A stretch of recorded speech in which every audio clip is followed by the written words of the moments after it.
Mazda MX-5 has always had an excellent reputation for a snickety gearbox and excellent driving dynamics and a go-kart driving character.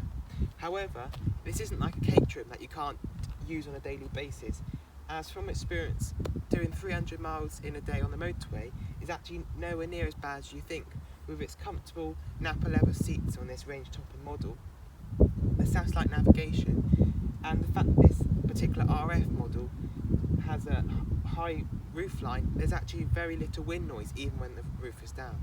So when you buy your MX-5, you get two choices of roof. So you get the standard soft top, which is like a fabric folding roof as you'd expect. Then you can also, for a little bit extra, you can specify the RF model, which is a retractable fastback, and the metal folding roof folds out of here in just 13 seconds and attaches onto the top there, so it almost makes it look like a coupe. Now this is excellent if you want to do more long distance driving, as it does isolate the cabin, but it doesn't affect the driving dynamics at all, despite having the extra weight. Around the back, it's very distinctively a Mazda MX-5 with a muscular but low profile, and it makes the car look very aerodynamic and sporty, which of course it is. This particular model, being the range-topping GT Sport Tech, comes with a reversing camera, which is useful because sometimes the visibility is slightly restricted. However, for the fitment of the parking sensors and the rear view camera, that is easily overlooked. So now obviously you can't expect a massive boot for this type of car. However, it is a reasonable amount that you could take enough stuff for, say, a weekend away, because it's actually surprisingly deep, so you can put like a nice suitcase or easily a week shop in there. So it's actually more practical than what you think. And what is worth noting, that even if you have the roof folded down, that doesn't impede into the boot space at all.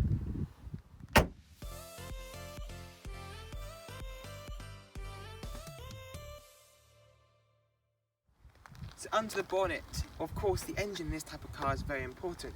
So you've got a choice of two. You've got a 1.5 litre, which despite not having the most power in the world, it's still very responsive and means you can really rev it to the absolute max and have ultimate driving enjoyment.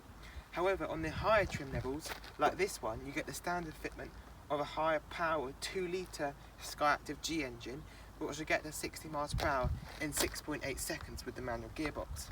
And what is unique with this particular engine, that on this type of car you can actually specify it with an automatic gearbox if you want.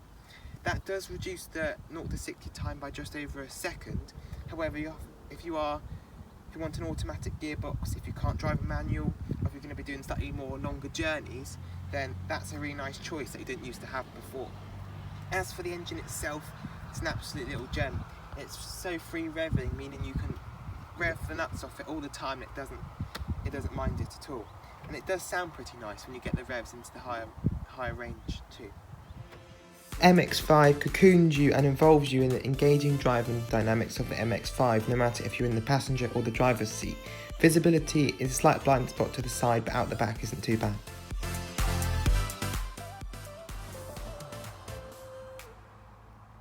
Despite this being a very engaging car to drive, the interior is a really nice place to spend time in too, with this top specification model getting these sumptuous Napa leather seats, which are very nice in this red colour because it really complements the exterior grey. The dials are extremely crystal clear, and it allows you to see which gear you're in on the centre console too.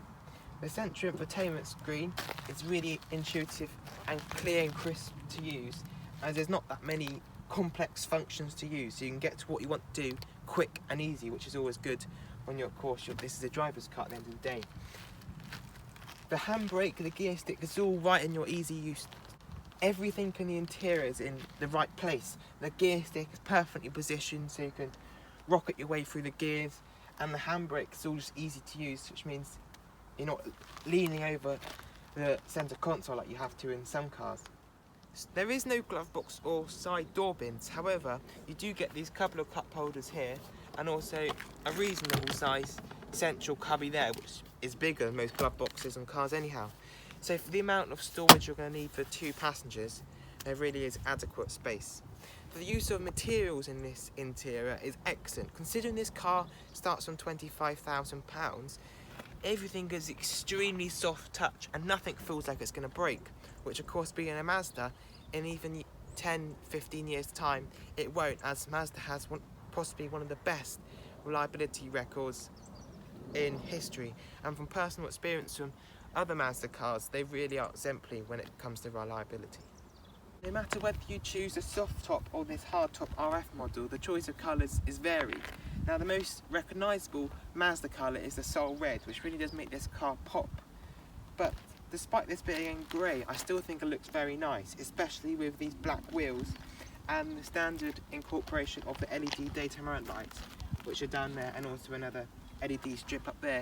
It makes it look very strong and has a very dynamic presence on the road.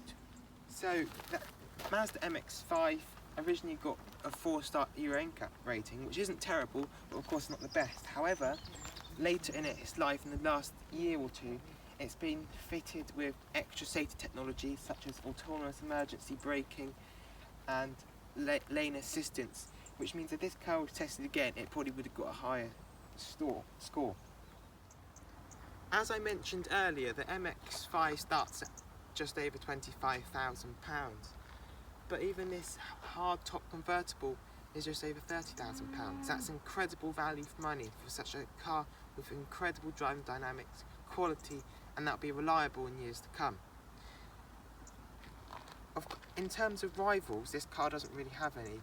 It would have been the Fiat 124 Spider, however that's currently out of production now. So this car really is in its class of itself. But that's a good thing, because there is no car that is as good as this, and that gives you value for money with the incredible driving dynamics that this car has.